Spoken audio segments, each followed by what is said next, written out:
T. The masquerade was in 11 hours. The house on Ashford Square had gone quiet before 9. Clara Voss stood at the window of the servants' attic and looked down at the garden she had once known by name. Every rosebush, every gravel path, every iron bench her mother had ordered placed beneath the elm. That had been 7 years ago. The bench was still there. The roses had been dug up and replaced with something formal and French that her stepfather's new wife preferred. Clara did not know what the new flowers were called. She had not asked. She had been here for 6 weeks under the name Claire Vance, lady's maid, to Mrs. Alderton, heir, who was not yet suspicious, but had twice commented that Claire's hands were too soft for someone who claimed to have spent 3 years in service. Clara had taken to scrubbing her knuckles with cold water each morning. It helped somewhat. The letter from the solicitor had arrived in March.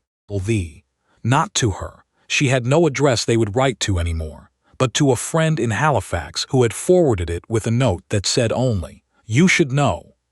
The estate of her late father, Reginald Voss, had been formally transferred. Here, the new Duke of Ashford, a man named Edmund Carew, who had inherited through a distant male entailment her father had never thought to contest, had taken possession of Ashford House, its lands, its accounts, and everything inside it, including the writing desk in the East Library, where her father had kept her letters bound with ribbon in the second drawer. She did not know if Carew had found them. She did not know if he had burned them or simply never opened the drawer.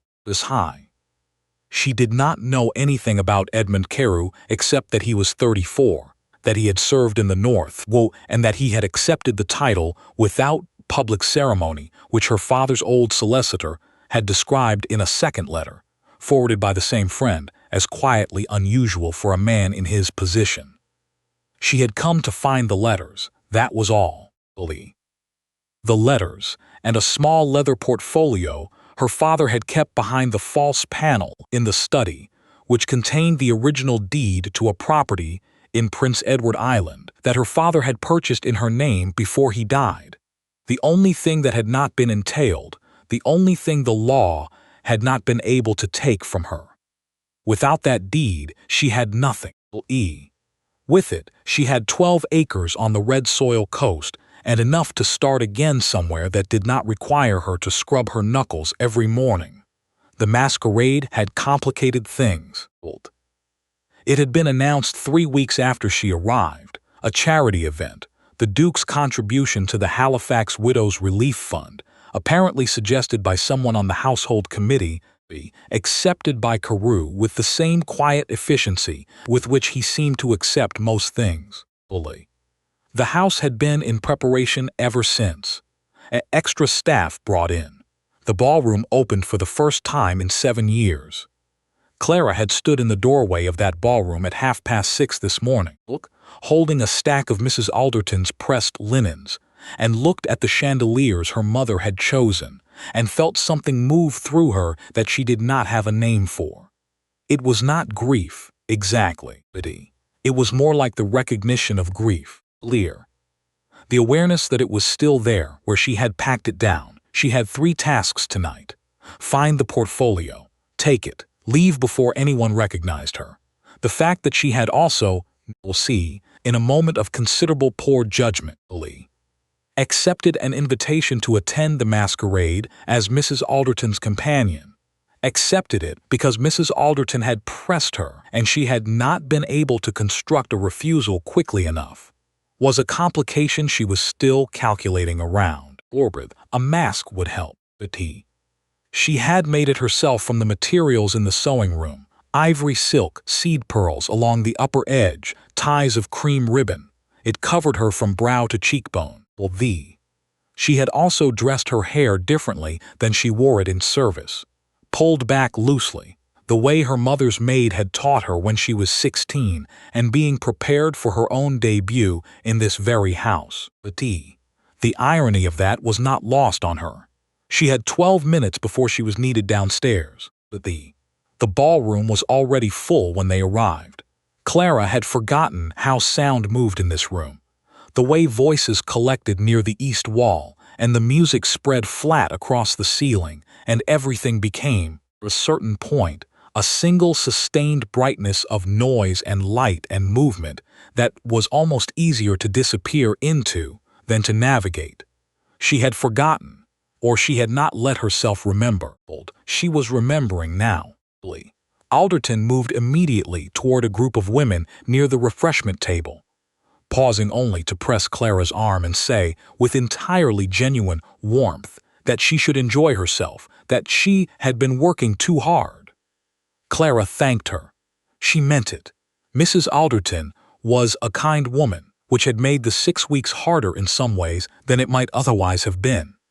She took a glass of something from a passing tray and did not drink it. The study was on the second floor, east corridor, third door. The masquerade would run until midnight. It was 9:10.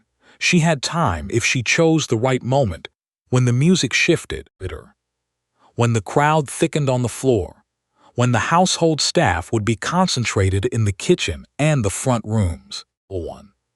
She moved toward the far edge of the ballroom where the light was lower, and the guests stood in loose clusters at the windows. No one looked at her with recognition. 2 women glanced at her mask and then away. An older gentleman nodded absently. She nodded back. "You've been measuring the room," said a voice beside her. She turned. A man was standing approximately 2 feet to her left, which she was fairly certain was not where he had been a moment before. He was dressed in black, his mask, dark against a face that was angular and composed in the particular way of people who have learned to let very little show. He was holding a glass he was also not drinking. "I beg your pardon," Clara said. "Since you came in," he said, "you looked at the ceiling first, then the east wall, then the exits."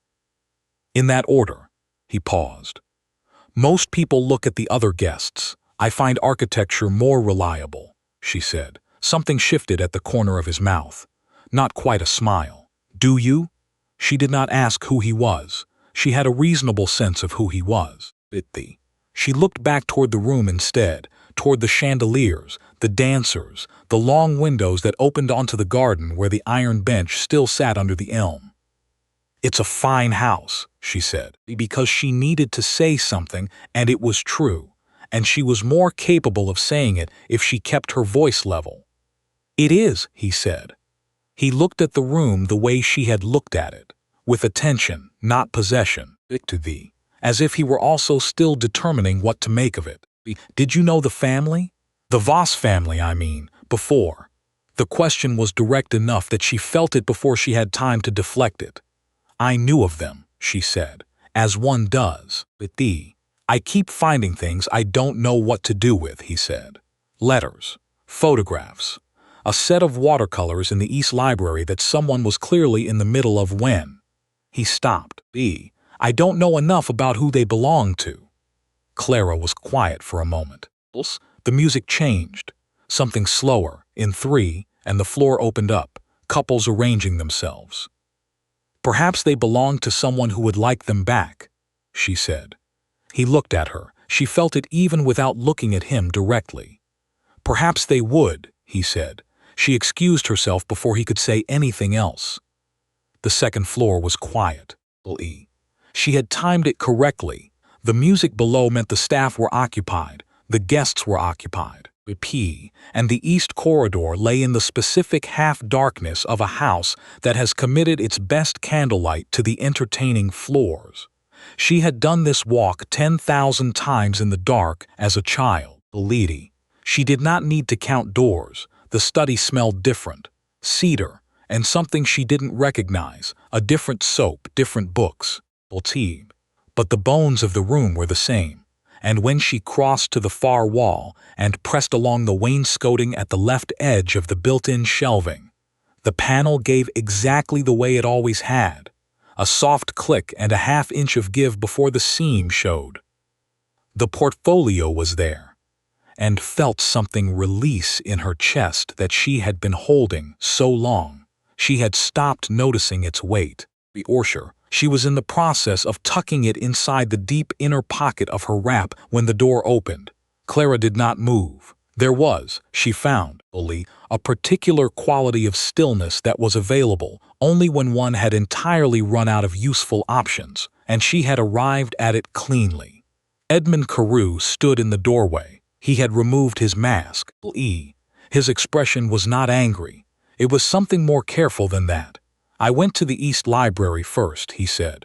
"For the watercolors, perhaps." He stopped. "They weren't there. Someone took them last week. One of the new staff, I assumed." Clara turned around. "I took them," she said. "I should have told you I did not." He was quiet. "Biller.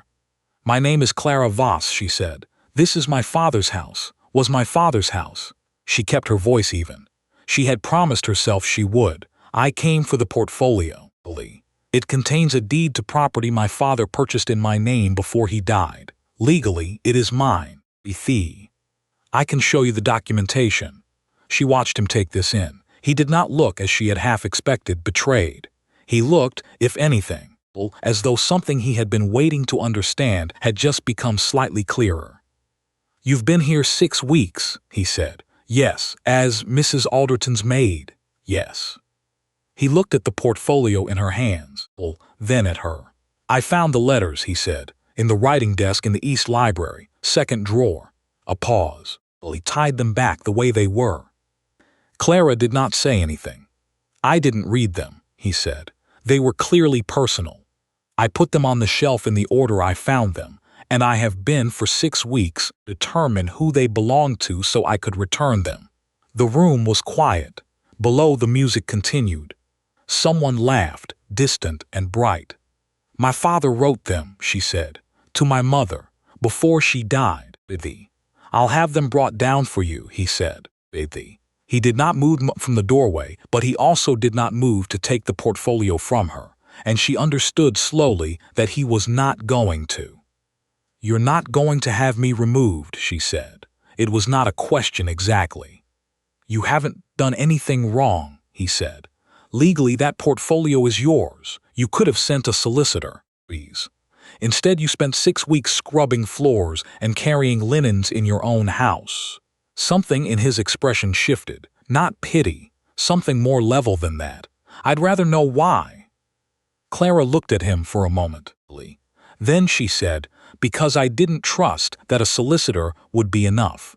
Because the entailment was wrong and legal, and I had no way to contest it, and all I had left was what I could carry out in my own hands." Slowly. "That's fair," he said. It was the last response she had expected. She had prepared, in the weeks since March, for many kinds of responses: condescension, suspicion, legal threats. She had not prepared for "that's fair." "I need to return to the ballroom before Mrs. Alderton notices I'm gone," she said. "Of course." He stepped back from the doorway. Then, as she passed, he said, "Miss Voss." She stopped. "There is an east bedroom on the 3rd floor that's been kept closed. I didn't know who it had belonged to. It was yours." He paused. "Nothing in it has been touched." Clara stood in the corridor for a moment. "It was mine," she said. "Then it still is," he said. "For as long as you want it." She did not answer. "Davy." She went back down the stairs, through the service hall, and into the ballroom, where Mrs. Alderton was still at the refreshment table, still talking, scene, and where the chandeliers her mother had chosen were still throwing their particular flat gold light across the ceiling. She stood at the edge of the room and breathed, in, out. She had the portfolio. She had the letters coming. She had, in the span of about 4 minutes, entirely failed to execute the clean departure she had been planning for 6 weeks. She had also, in the span of those same 4 minutes, met the man who was living in her house and found that he was considerably more complicated than she had accounted for. She did not leave the next morning.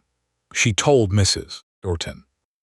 She had a personal matter to resolve before she could give notice, and Mrs. Alderton, who was perceptive enough to understand that something had shifted without asking what, said only that she was sorry to lose her and that there would always be a reference. Clara thanked her. She meant it again. She had the letters by 10 o'clock. They were on the hall table in a neat stack, tied with the original ribbon, exactly as she had left them 7 years ago, except that someone had placed them in a plain box to protect them. She stood in the hallway and looked at the box and did not open it.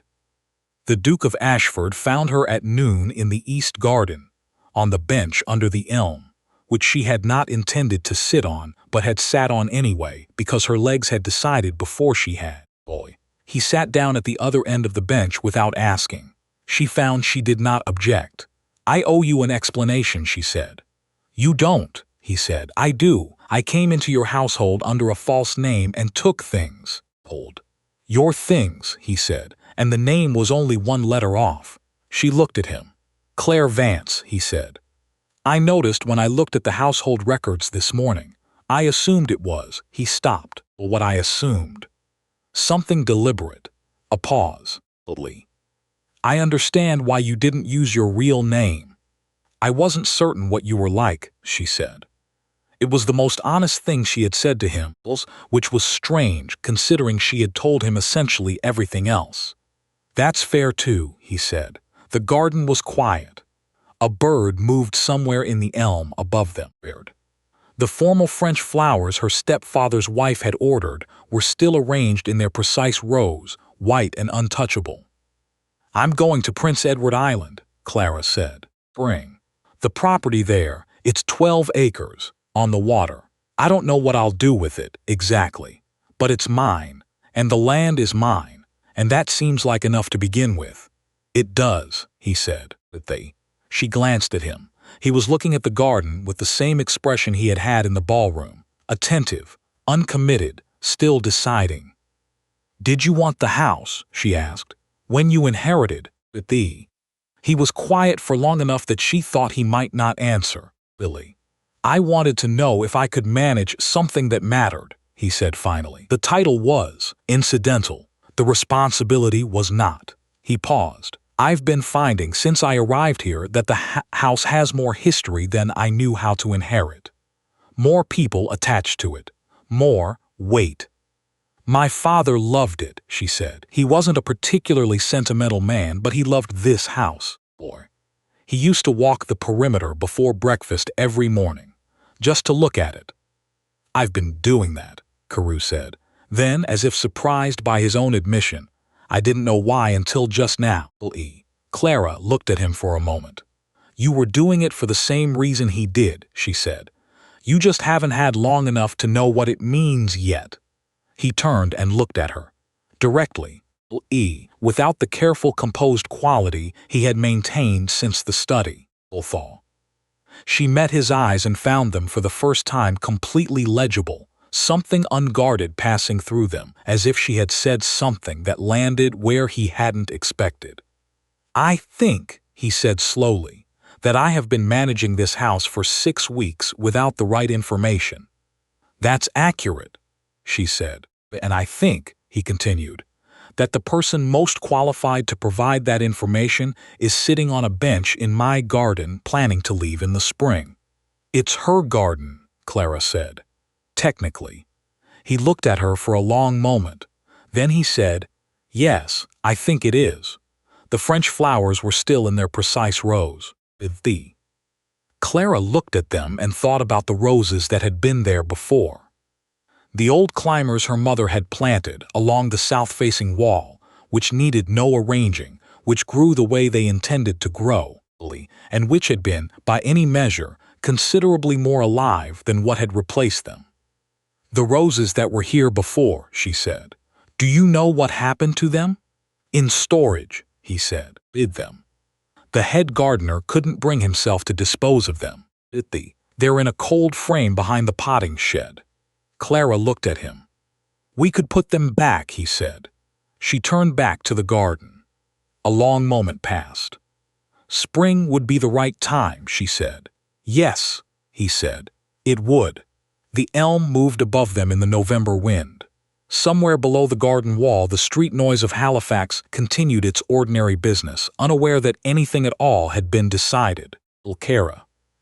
Clara Voss sat on her mother's bench under her father's elm and held the box of her parents' letters in her lap and thought about 12 acres of red soil coast on Prince Edward Island, thee, and thought about what it meant to begin again, and thought about the man sitting 3 feet away who had been walking the perimeter of her father's house before breakfast every morning without knowing why. Thee, she did not know what spring would look like. The whole